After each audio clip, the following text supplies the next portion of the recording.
be shut down to make way for a nature park. It is part of a proposal from Mayor Ralph Becker that asks taxpayers for $150 million to renovate parks, trails, and open spaces, and it isn't really sitting that well with everyone.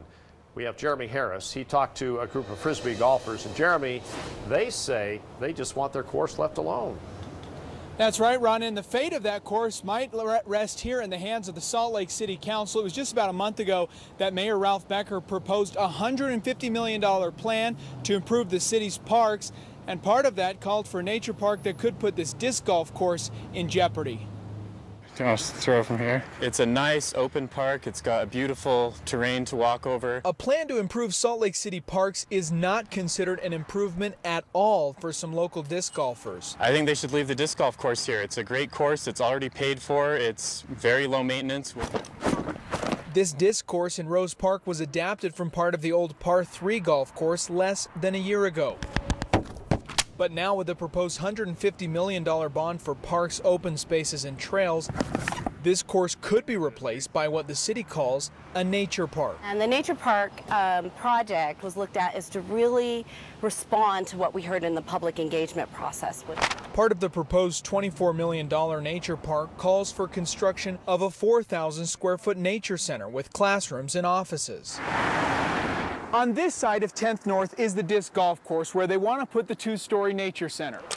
But come to the other side of the street and you'll find the nature study area at the Day Riverside Library. We are in the conceptual process.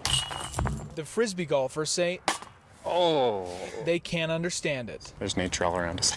I don't want to waste the city's tax dollars. Ultimately, the voters will have the final say on whether or not they want to pay for the plan, but these Frisbee golfers say, whatever happens, they just want their discs to keep flying in Rose Park. And then to have 2/3 of the course still just a bunch of grass and have them say they need to take the whole thing away from everyone just to do a nature park is a little silly.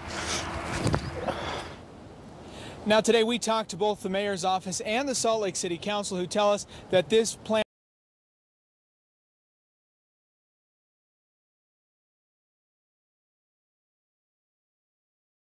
is far from finalized. In both offices, the mayor and the city council are working on their versions of this plan, so still a lot of things that could be sorted out. The disc golf course is not for sure shutting down. It could be saved, but there's still a lot of new projects that the city council is considering. They are going to meet at 2 o'clock today for a work session in regards to this, and then 2 weeks from today is when they should take their final vote on whether or not this proposed bond will make its way onto the November ballot. Reporting live Salt Lake City, Jeremy Harris, 2 News. So very beginning stages here. That's right. They'll get an earful too, I'm sure.